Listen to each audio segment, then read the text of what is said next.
హైదరాబాద్లోని నానక్రామ్గూడ ఘటనలో మృతుల సంఖ్య 4కు చేరింది. ఇప్పటి వరకు 3 డెడ్ బాడీలను బయటకు తీశారు. మరో 2ని సురక్షితంగా కాపాడారు. అయితే శిథిలాల కింద 5 కుటుంబాలకు చెందిన మొత్తం 13 మంది చిక్కుకున్నారని అనుమానిస్తున్నారు అధికారులు. ప్లంబర్, కూలీలు, వాచ్మెన్ కుటుంబాలకు చెందిన వ్యక్తులు శిథిలాల కింద చిక్కుకున్నట్టు స్థానికులు చెబుతున్నారు.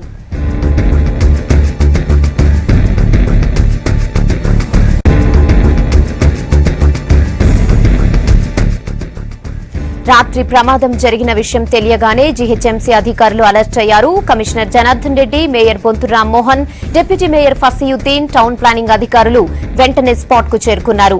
రాత్రి నుంచి అక్కడే ఉన్న మేయర్, డిప్యూటీ మేయర్ అధికారులు దగ్గరుండి సహాయక చర్యలను పరిశీలిస్తున్నారు.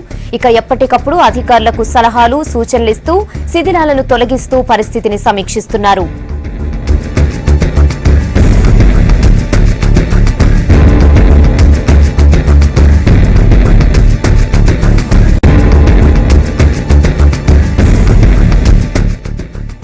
డిప్యూటీ సీఎం మహమూద్ అలీ, మంత్రులు నాయిని నరసింహారెడ్డి, పద్మారావు, తలసాని శ్రీనివాస్ యాదవ్, కేటీఆర్ సహాయక చర్యలను దగ్గరుండి పర్యవేక్షిస్తున్నారు. అగ్నిమాపక సిబ్బంది, పోలీసులు, ట్రాఫిక్ సిబ్బంది, ఎన్డీఆర్ఎఫ్ టీమ్స్ రాత్రి నుంచి సహాయక చర్యల్లో ముమ్మరంగా పాల్గొంటున్నాయి. ఇక 3 ప్రొక్రెయిన్లతో శిథిలాల తొలగింపు కొనసాగుతోంది. స్పాట్లో 4 అంబులెన్స్లు ఎమర్జెన్సీ వైద్య సేవలను అందించేందుకు సిద్ధంగా ఉన్నాయి.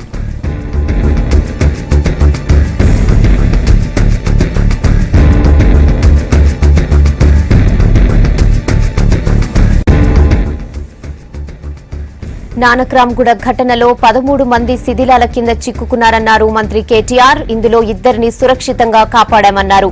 సహాయక చర్యలు కొనసాగుతున్నాయన్నారు. మరణించిన కుటుంబాలకు 10 లక్షల ఆర్థిక సాయం ప్రకటించారు. గాయపడిన వారికి ₹1,00,000 ఆర్థిక సాయం అందిస్తామన్నారు. చుట్టుపక్కల బిల్డింగ్స్ లో సమస్యలు ఉంటే వాటిని కూడా కూలుస్తామన్నారు. ఇక మరోవైపు బిల్డింగ్ కాంట్రాక్టర్ పై చర్యలు తీసుకుంటామని తెలిపారు మంత్రి. ఇంటి యజమానికి సంబంధించి ఒకరిని అదుపులోకి తీసుకున్నామన్నారు. డిప్యూటీ కమిషనర్, టౌన్ ప్లానింగ్ అధికారిని సస్పెండ్ చేసినట్లు తెలిపారు.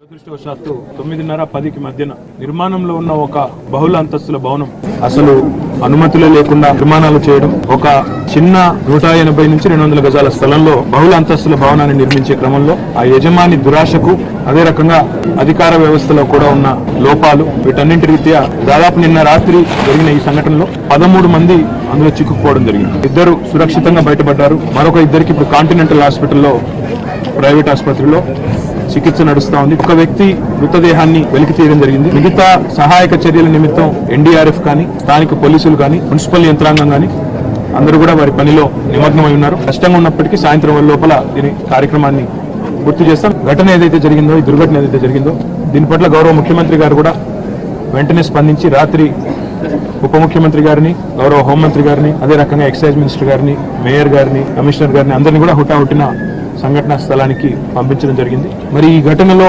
మృతులైన కుటుంబాలకు ముందుగా ప్రగాఢ సానుభూతిని ఎవరైతే చనిపోయారో వారికి తెలియజేస్తూ ఈ పునరావాస చర్యలు జరిగే వరకు నేను ఇక్కడే ఉంటాను. నేను కూడా మరణించిన వారి కుటుంబాలకు వారికి ₹10 లక్షల చొప్పున రాష్ట్ర ప్రభుత్వ పక్షాన మరి వారి కుటుంబాలకు పరిహారాన్ని అందించాలని నిర్ణయించుకున్నాం. గాయపడిన వారికి పూర్తి స్థాయిలో వారు బాగుపడే వరకు, వారు బాగయ్యే వరకు వారికి మరి వైద్య సహాయం అందజేస్తాం. దాంతోపాటు వారికి కూడా నష్టపరిహారాన్ని ₹1,00,000 వరకు నష్టపరిహారాన్ని వారికి కూడా, గాయపడిన వారికి కూడా అందజేస్తాం. చుట్టుపక్కల భవనాలకు కూడా ఏమైనా ఇబ్బంది ఉందనుకుంటే వాటిని కూడా అవసరమైతే ఖాళీ చేయించి కూల్చివేయాలని కూడా వెనకాడబోమని చెప్పి కూడా ఈ సందర్భంగా తెలియజేస్తాం. ఎవరో మంత్రి గారికి దగ్గర, ఇంకెవరికో దగ్గర, మంత్రి గారికి దగ్గరైనా, మంత్రి గారి బంధువైనా, మంత్రి గారి స్వయాన కుటుంబ సభ్యుడైనా వదిలిపెట్టే సమస్య లేదు. ఎట్టి పరిస్థితుల్లో వారిని సాధ్యమైనంత తొందరలో అరెస్ట్ చేస్తాం.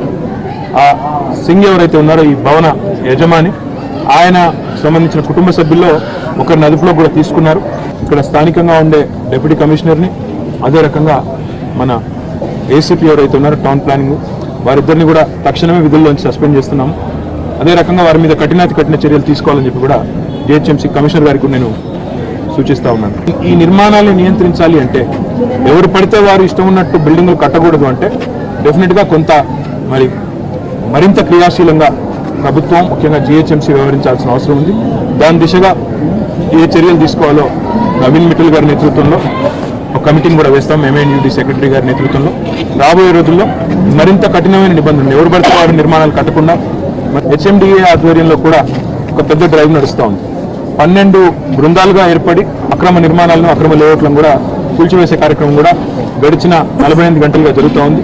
అదే రకంగా జిహెచ్ఎంసీ ఆధ్వర్యంలో కూడా నాలాల మీద కూడా కొంత కార్యక్రమం ప్రారంభించాం. ఆక్రమణను తొలగించేది 1800 దాదాపుగా ఫిబ్రవరి నుంచి ఇప్పటిదాకా అక్రమ నిర్మాణాలు ఉంటే కూల్చివేశాం.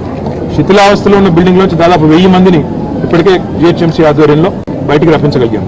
ఇవన్నీ చేసినప్పటికీ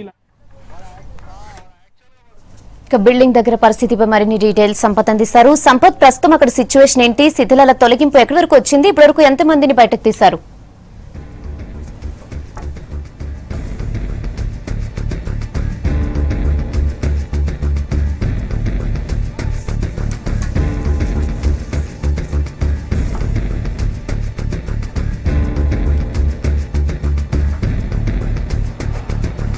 రాత్రి 10 గంటల నుంచి సహాయక చర్యలు కొనసాగుతున్నాయి. ఇప్పటి వరకు ఒక మహిళతో పాటుగా చిన్నారి ఇద్దరిని మాత్రం లైవ్గా ప్రాణాలతో బయటకు తీశారు.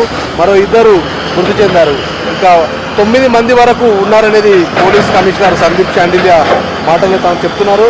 అయితే ఇప్పటివరకు ఈ కేసుకు సంబంధించి ఎవరైతే బిల్డింగ్ యజమాని ఉన్నాడో సత్యనారాయణ సింగ్ ప్రస్తుతం పరారీలో ఉన్నాడు. ఎవరికి కూడా ఆచూకీ చిక్కకుండా మొబైల్ స్విచ్ ఆఫ్ చేసుకొని వెళ్ళిపోయినట్టుగా పోలీసులు చెప్తున్నారు. వాళ్ళకి సంబంధించినంత వరకు సత్యనారాయణ రెడ్డి ఇద్దరు కుమారులు ఉన్నారు. ఒక కుమారుడి పేరుపై బిల్డింగ్ ఉన్నట్టుగా చెప్తున్నారు. ఆ బిల్డింగ్ ఉన్నటువంటి వ్యక్తి కూడా ఇక్కడ నుంచి పారిపోవడం జరిగింది. దీంతో పోలీసులకు ముందుగా యజమానిని పట్టుకునే అవకాశం లేదు. దాంతో పాటుగా వీళ్ళకి సంబంధించిన వివరాలు కూడా ముందుగా వాళ్ళకి అందనటువంటి కండిషన్ కనిపిస్తుంది. ఎందుకంటే ఎక్కడా కూడా వాళ్ళకి సంబంధించిన వివరాలు అలాగే వాళ్ళకి సంబంధించిన విషయాలు అనేది కూడా రాలేదు. దాంట్లో ఉన్నటువంటి బంధువులు ఎవరైతే ఉన్నారో బంధువులకు సంబంధించినటువంటి డీటెయిల్స్ ఏవి కూడా బయటికి రాలేదు. బయటికి రాకుండా చూసుకున్నారు. వాళ్ళంతా పరారైపోయారు. ఈ 2 వాళ్ళంతా కూడా ఛత్తీస్గఢ్ అలాగే విజయనగర వాసులు. మొత్తం కూడా రోజువారీ కూలీలు ఇక్కడే ఉంటూ నివాసం ఉంటూ అక్కడ ప్లంబింగ్ పని అలాగే ఎండింగ్ లో ఉన్నటువంటి ఫాల్ సీలింగ్ సంబంధించినటువంటి వర్క్స్ చేస్తున్నట్టుగా పోలీసులు ఫైండ్ అవుట్ చేశారు. నాసీ రకం భవనాల కట్టడం అలాగే అడ్డగోలు పర్మిషన్స్ అక్రమ కట్టడాల వల్ల ఇది జరిగింది. ఒకసారి మనం ఉదయం నుంచి కూడా ఈ లొకేషన్ చూసాం. కానీ ఒకసారి చూస్తే ఈ లొకేషన్ ఒకసారి పరిశీలించే ప్రయత్నం చేద్దాం. మొత్తం కూడా ఈ కాలనీ మొత్తం కూడా చాలా ఇరుకు సంది. ఇది ఇరుకు సందుల్లో ఇలాంటి అపార్ట్మెంట్ లాంటి భవనాలు 7 అంతస్తుల భవనాలు నిర్మించడం కష్టం. ఎందుకంటే ఇక్కడికి ఏదైనా ప్రమాదాలు జరిగినప్పుడు ఇలాంటి ఏరియాలోకి చూడొచ్చు. మొత్తం కూడా కాలనీ చాలా ఇరుకైనటువంటి సంది. ఇక్కడికి ఒక ఫైర్ ఇంజిన్ రావాలన్నా రెస్క్యూ చేయడానికి రెస్క్యూ సర్వీసెస్ ఏదైనా రావాలన్నా చాలా ఇబ్బందికర వాతావరణం ఉంటుంది. ఎందుకంటే ఈరోజు రాత్రి నుంచి కూడా అదే పరిస్థితి నెలకొంది. ఇప్పుడు ఉన్నటువంటి ఈ వెహికల్స్ కూడా ఏవైతే టిప్పర్ సంబంధించిన వాహనాలు కూడా ఇందులోకి రావడం చాలా ఇబ్బందిగా మారింది. వస్తున్నటువంటి క్రమంలో చాలా వాల్స్ని అలాగే కాంపౌండ్ వాల్స్ని కూడా బ్రేక్ చేస్తూ లోపలికి రావాల్సినటువంటి కండిషన్ కనిపించింది. అంటే కనీసం పర్మిషన్ ఇచ్చే ముందు ఈ లొకాలిటీ ఎలా ఉంది, ఏరియా ఎలా ఉంది, నానక్రామ్గూడలోని కాజాగూడలో ఉన్నటువంటి కండిషన్ ఏంటి, ఇక్కడ నిజంగానే బహుళ అంతస్తుల భవనాలకి పర్మిషన్ ఇవ్వడానికి అనుకూలంగా ఉందా లేదనే విషయాన్ని పరిశీలించాలి. ఈ ఒక్క భవనమే కాదు, ఆ వెనుకాల ఉన్నటువంటి భవనం చూడొచ్చు. చాలా పెద్ద కమర్షియల్ బిట్ అది. మొత్తం కూడా దాదాపు 1000 గజాల వరకు ఉంటుంది. దాంట్లో భారీ ఎత్తున కన్స్ట్రక్షన్ చేస్తున్నారు. మొత్తం 1000 గజాల భూమిలో 2 సెల్లార్లను ఏర్పాటు చేసి దాదాపు పెద్ద అపార్ట్మెంట్లను అంటే బ్లాక్స్ కింద 4 నుంచి 3 బ్లాక్స్ కింద అపార్ట్మెంట్లను ఎస్టాబ్లిష్ చేయడానికి మొత్తం రంగం సిద్ధం చేస్తున్నారు. మరి వాళ్ళకి ఎలా పర్మిషన్స్ ఇచ్చారు అనే విషయం పైన కూడా జిహెచ్ఎంసీ అధికారుల నిర్లక్ష్యం స్పష్టంగా కనిపిస్తోంది.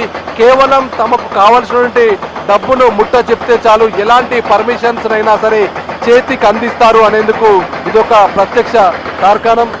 కేవలం ఈ నానక్రామ్గూడ జరిగినటువంటి ఇన్సిడెంటే కాదు, ఇలాంటి భవనాలు హైదరాబాద్ నగరంలో వందలు వేల సంఖ్యలో ఉన్నాయి. వాళ్ళన్నింటిలో కూడా అడ్డగోలు కట్టడాలు చేస్తున్నారు. కానీ అక్కడికి జిహెచ్ఎంసీ అధికారులు వెళ్ళిన పాపాన పోదు. కనీసం సీను రీకన్స్ట్రక్ట్ చేయడం లేదంటే అక్కడ ఉన్నటువంటి విషయాన్ని తెలుసుకోవడానికి ఫీల్డ్ అధికారులు కానీ టౌన్ ప్లానింగ్ అధికారులు కానీ జిహెచ్ఎంసీ ఉన్నతాధికారులు కానీ ఎవరు కూడా అటువైపు చూసినటువంటి దాఖలాలు లేవు. దీంతో ఇష్టానుసారంగా భవనాలు నిర్మించుకున్న క్రమంలో వాటిని ముందుగా తూతూ మంత్రంగా ఇన్స్పెక్షన్ల పేరుతో హడావిడి చేసి వాళ్ళ దగ్గర డబ్బులు తీసుకుంటారు తప్ప ఎవరు కూడా చర్యలు తీసుకోవడం లేదనేది స్థానికులంతా చెప్తున్నారు.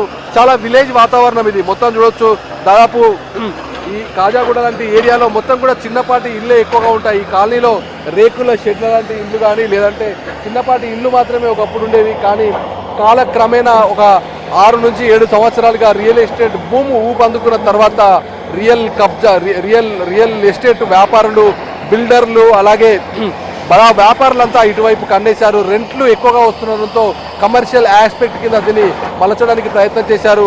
సాధారణంగా G+2 అంటే ఒక 2-1 భవనాలు ఎక్కువగా కడితేనే చాలా రాద్ధాంతం చేస్తూ వాటిని సీజ్ చేస్తామని చెప్తున్నటువంటి అధికారులు 6 నుంచి 7 అంతస్తుల వరకు భవనం కన్స్ట్రక్షన్ చేస్తుంటే ఏం చేశారు? వాళ్ళ పైన ఎందుకు చర్యలు తీసుకోలేదు? వాళ్ళ కనీసం నోటీసులు ఎందుకు ఇవ్వలేదు?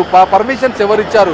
ఎలక్ట్రిసిటీ పాస్ అయింది, అలాగే పవర్ సంబంధించిన పవర్ పర్మిషన్స్ ఇచ్చారు, దాంతో పాటుగా వాటర్ పర్మిషన్ ఇచ్చారు, ప్రతి పర్మిషన్ ఇచ్చారు. ఇష్టానుసారంగా తనకు రెడ్ కార్పెట్ వేసి బిల్డింగ్ కట్టడానికి గ్రీన్ సిగ్నల్ ఇచ్చారు. దీంతో ఈరోజు ఈ కార్మికుల ప్రాణాలు గాల్లో కలిశాయి. కేవలం ఈ కార్మికులే కాదు, వందల వేల వలస కార్మికులు హైదరాబాద్లో పనిచేస్తుంటారు. వాళ్ళంతా పక్క రాష్ట్రాల నుంచో లేదంటే ఇతర జిల్లాల నుంచి ఇక్కడికి వస్తున్నటువంటి పరిస్థితి ఉంటుంది. వాళ్ళందరికీ కూడా భద్రత కరువైందనే చెప్పాలి. ఎందుకంటే ఎక్కువగా బిల్డింగ్స్ నిర్మాణంలో ఉన్నటువంటి క్రమంలో లేదంటే బిల్డింగ్ ఎండింగ్ స్టేజ్కి వచ్చినప్పుడు మాత్రమే బిల్డింగ్స్ ఎక్కువగా కూలిపోతున్నాయి. కూలిపోతున్న భవనాల్లో చాలా జీవితాలు కూలిపోతున్నాయి. వాళ్ళు మొత్తం కూడా శిథిలమవుతున్నారు. ఎన్నో కుటుంబాలు రోడ్డున పడుతున్నాయి. ఇంటి పెద్ద పోతే మొత్తం కుటుంబం అంతా కూడా రోడ్డున పడుతున్న పరిస్థితి. రెక్కాడితే కానీ డొక్కాడని జీవితాలతో బతుకు తెరువు కోసం హైదరాబాద్ బాట పట్టిన వలస కూలీలు వరుసగా మృతి చెందుతున్నారు. దాదాపు ఏడాది కాలంలో నుంచే 7 నుంచి 8 ఇన్సిడెంట్లు జరిగాయి. ఇన్ని ఇన్సిడెంట్లు జరిగినా కనీసం జిహెచ్ఎంసీ అధికారులకు చీమ కుట్టినట్టు కనిపించడం లేదు. దీనిపైన క్షేత్రస్థాయి సమీక్ష జరగాలని అందరూ కోరుకుంటున్నారు. అధికారులపై కఠిన వైఖరి వ్యవహరిస్తేనే, అధికారులపై కఠినంగా వ్యవహరించడంతో పాటుగా తప్పు చేస్తే ఖచ్చితమైనటువంటి చర్యలు ఉంటాయి. దానిపైన ఒక ఎన్ఫోర్స్మెంట్ ఉంటుంది, దానిపైన చర్యలు తీసుకుంటారు. ఖచ్చితంగా డిపార్ట్మెంటల్ యాక్షన్స్ ఉంటాయనేటువంటి ఒక సూచన పోతే తప్ప ఈ జిహెచ్ఎంసీ అధికారుల తీరులో మార్పు వచ్చే అవకాశం కనిపించడం లేదు. హైదరాబాదు నలుమూలలో ఉన్నటువంటి ప్రతి ఏరియాలో కూడా ఇలాంటి కండిషన్ ఉంది.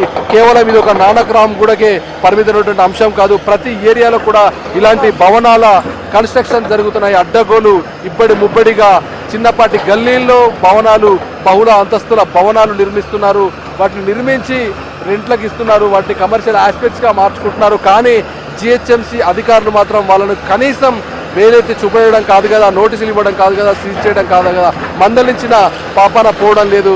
ఇది మొత్తం పాపం ఖచ్చితంగా జిహెచ్ఎంసీ అధికారులదనేది పళ్ళకు గుద్ది చెప్పొచ్చు. ఎందుకంటే ఒకవేళ గ్రౌండ్ లెవెల్లో కనుక ఆ అధికారులు సరిగ్గా ఉంటే, వాళ్ళు నోటీసులు జారీ చేసి ఉంటే, ఈ బిల్డింగ్ నిర్మాణాన్ని నిలిపి వింటే కనుక ఈరోజు బలైనటువంటి ప్రాణాలు ఖచ్చితంగా ప్రాణాలు బలయ్యేవి కాదు. 13 మంది వరకు లోపల ఉన్నారు. దాదాపు ఇప్పటివరకు 4గురిని బయటకు తీశారు. అందులో 2 మృత్యువాత పడ్డారు. మరో 2ని డెడ్ బాడీలుగా బయటకు తీశారు. మరో 9 మంది ఉన్నారు. చూడొచ్చు, దాదాపు అంటే ఎక్విప్మెంట్ కూడా ఒక అంశం. ఎందుకంటే జిహెచ్ఎంసీకి తెలుసు భవనాలు కూలిపోతాయి, ఇలాంటి ఇష్యూస్ జరుగుతుంటాయి అన్నప్పుడు ఒక కనీస జాగ్రత్తల కింద వాళ్ళకు ఒక ఎక్విప్మెంట్ ఉండాలి. బిల్డింగ్లు కూలిపోయినప్పుడు ఎలాంటి వ్యవహార శైలి ఉండాలని చూడాలి. ఎన్డీఆర్ఎఫ్ బృందాలు కూడా ఘటనా స్థలానికి చేరుకున్నాయి. ఆక్సిజన్ ఇవ్వడానికో ఎమర్జెన్సీ కిట్లను పంపిణీ చేయడానికి మాత్రమే చూస్తున్నారు తప్ప ఒక అడ్వాన్స్ ఎక్విప్మెంట్ని వాడడం కానీ ఆ ఎక్విప్మెంట్తో దాన్ని తొలగించే ప్రయత్నం చేయడం లేదు. ఎందుకంటే వీళ్ళంతా కూడా ఈ జేసీబీలు చేస్తున్న వీళ్ళంతా కూడా ప్రొఫెషనల్స్ కాదు. ఎక్కువగా నిర్మాణం జరుగుతున్నటువంటి క్రమంలో అక్కడ ఉన్నటువంటి మట్టిని తొలగించడానికో లేదంటే సెల్లార్లను గుంతలు తీయడానికో మాత్రమే వీళ్ళు ఎక్కువగా పనిచేస్తుంటారు. ఇలాంటి బిల్డింగ్స్ కూలిపోయినప్పుడు శాస్త్రీయంగా ఎలాంటి మెలకువలు, ఎలాంటి టెక్నిక్స్ అవలంబించాలనే విషయం పైన వీళ్ళకి అవగాహన ఉండదు. కానీ అలాంటి అవగాహన ఉండాల్సినటువంటి టీమ్స్ జిహెచ్ఎంసీకి అందుబాటులో లేవు. భవనాలు కూలిపోయినప్పుడు ఇమీడియట్గా రష్ చేయాల్సినటువంటి టెక్నికల్ టీమ్స్ ఎవరు కూడా గ్రౌండ్లో లేరు. గ్రౌండ్లో ఉండడంతో పాటుగా దానికి సంబంధించినటువంటి ఎక్విప్మెంట్ కూడా ఇంతవరకు పర్చేజ్ చేయలేదు. ఈ పర్చేజ్ చేయనటువంటి ఎక్విప్మెంట్ పర్చేజ్ చేయాల్సిన అవసరం ఉంది. ఎందుకంటే కేవలం ఏ జేసీబీలతోనో లేదంటే ఇలాంటి ప్రొక్లైన్లతోనే తీయడం అనేది ఒక పాత ధోరణిగా మనం చెప్పొచ్చు. కానీ ఇప్పటి వరకు కూడా ఒక జిహెచ్ఎంసీ అధికారులు కానీ జిహెచ్ఎంసీ యంత్రాంగం కానీ ఇంత బడ్జెట్ ఉన్న ప్రతిసారి కొత్త ప్రణాళికలు, కొత్త వ్యవహార శైలి సైడ్ ముందుకెళ్తున్నామని చెప్తున్న అధికారులు ఎందుకు అడ్వాన్స్ ఎక్విప్మెంట్ పర్చేజ్ చేయడం అనేది కూడా ఒక విమర్శ ఎదుర్కొంటోంది. ఎందుకంటే రాత్రి నుంచి దాదాపు 12 గంటలు గడుస్తుంది, ఇప్పటికీ సహాయక చర్యలు కొనసాగుతున్నాయి. దీంట్లో ఈ జేసీబీలు అలాగే ఇలాంటి ట్రక్కుల్ని వాడడం వల్ల జేసీబీలతో పాటుగా ఇలాంటి ట్రక్స్ వాడడం వల్ల వీటితో తీయడం వల్ల సహాయక చర్యలు కొంత లేట్ అవుతున్నాయి. వాళ్ళంతా కూడా శాస్త్రీయ కోణాలని పాటించడం లేదు. ఇలాంటి శాస్త్రీయ కోణంతో తీయడానికి అలాగే కొన్ని ఎక్విప్మెంట్స్ని పర్చేజ్ చేసి అడ్వాన్స్ టెక్నాలజీతో ఉన్నటువంటి ఎక్విప్మెంట్స్ తీస్తే ఒకవేళ బిల్డింగ్ కొలాప్స్ అయినప్పుడు ఇమీడియట్గా ప్రాణాలను రక్షించడం కానీ అందులో ఉన్నటువంటి శిథిలాల్లో చిక్కున్నటువంటి వాళ్ళు ఎవరైనా బయటికి తీయడానికి ఎక్విప్మెంట్ను పర్చేజ్ చేయాల్సిన అవసరం స్పష్టంగా కనిపిస్తోంది. వందల బిల్డింగులు కూలిపోయాయి, వేల మంది ప్రాణాలు గాల్లో కలిసిపోయాయి. కానీ ఈ తీరులో మాత్రం మార్పు రావడం లేదు.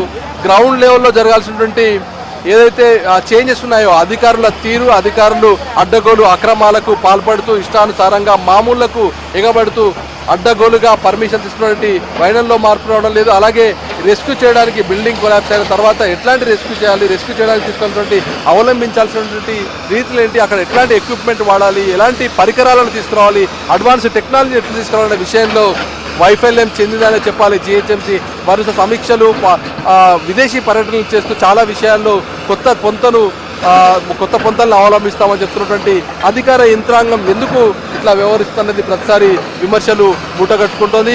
ప్రస్తుతం అయితే ఇంకా సహాయక చర్యలు కొనసాగుతూనే ఉన్నాయి. ఇప్పటి వరకు ఎవరైతే బిల్డింగ్ కన్స్ట్రక్ట్ చేసినటువంటి వాళ్ళు బాధ్యులుగా ఉన్నారో వాళ్ళందరిపైన నెగ్లిజెన్స్ యాక్ట్ అలాగే పరోక్షంగా వీళ్ళ మృతికి కారణం అయ్యారు కాబట్టి వాళ్ళపైన 304A కింద సెక్షన్ కింద కేసు నమోదు చేసినట్టుగా పోలీసులు చెబుతున్నారు.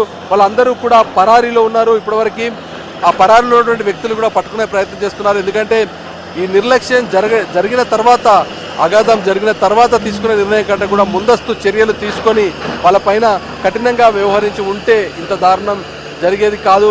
ఇది ఒకవైపు ఈ బిల్డింగ్ కూలిపోయింది, వెనకాల ఉన్నటువంటి బిల్డింగ్ కూడా చూడొచ్చు. ఒకవేళ ఆ కన్స్ట్రక్షన్ చేసేటప్పుడు, ఆ భవన నిర్మాణం చేసేటప్పుడు ముందుగానే పరిశీలించి ఇక్కడ ఉన్నటువంటి బిల్డింగ్స్కు డేంజర్ జోన్ ఉంది అనే విషయాన్ని కనిపెట్టి ఆ బిల్డర్ ఆపాల్సి ఉంది. కానీ వాళ్ళంతా పట్టించుకోకుండా 2 నుంచి 3 ఫ్లోర్ల వరకు సెల్లార్ గుంతలు తీశారు. అక్కడ భారీ ఎత్తున కన్స్ట్రక్షన్ చేశారు. జిప్సన్ 6తో పేలుళ్లు చేశారు. దీంతో ఈ బిల్డింగ్ మొత్తం కూడా అదిరిపోయినట్టు అయిపోయింది. కేవలం ఈ బిల్డింగ్ భవనం కూలిపోవడం వల్ల ఈ భవనమే కాదు, ఆ పక్కన ఉన్నటువంటి భవనం కూడా చూడొచ్చు.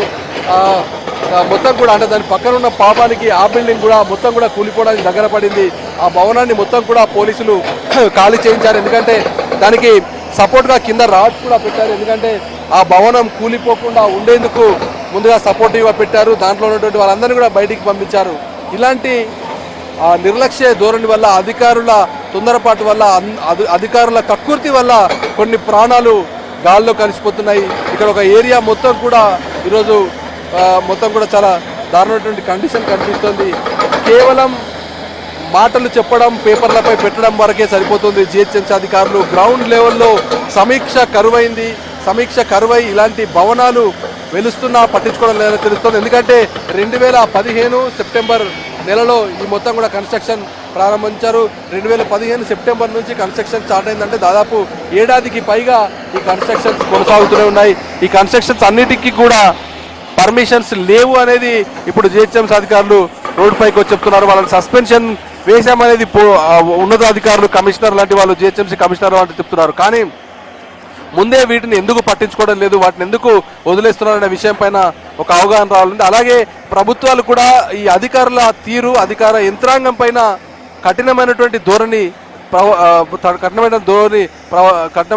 ధోరణిగా ఉండాల్సిన అవసరం కనిపిస్తుంది. అట్లాగే మొత్తం కూడా ఎందుకంటే అందరూ డిమాండ్ చేస్తున్నది ఒకటే, జిహెచ్ఎంసీ అధికారులు అడ్డగోలుగా పర్మిషన్స్ ఇచ్చినా, అడ్డగోలు కన్స్ట్రక్షన్స్ అవుతున్నా, అట్లాగే ఈ జిల్టన్ 6తో పెళ్లిలోకి పాల్పడడం కానీ బడా కన్స్ట్రక్షన్స్ వల్ల డిస్టర్బ్ అవుతుందంటూ వాళ్ళ టోల్ ఫ్రీ నెంబర్కు ఫోన్ చేసిన స్థానికుల మాట పట్టించుకోవడం లేదనేది వాళ్ళు పదే చెప్తున్నారు. కాబట్టి వాటిని అన్నింటినీ కూడా కుక్కటి వేలుతో పీకాలంటే అవినీతిని, జిహెచ్ఎంసీలో ఉన్నటువంటి అవినీతిని మొత్తం కూడా కుక్కటి వేలతో పీకేయాల్సిన అవసరం కనిపిస్తోంది.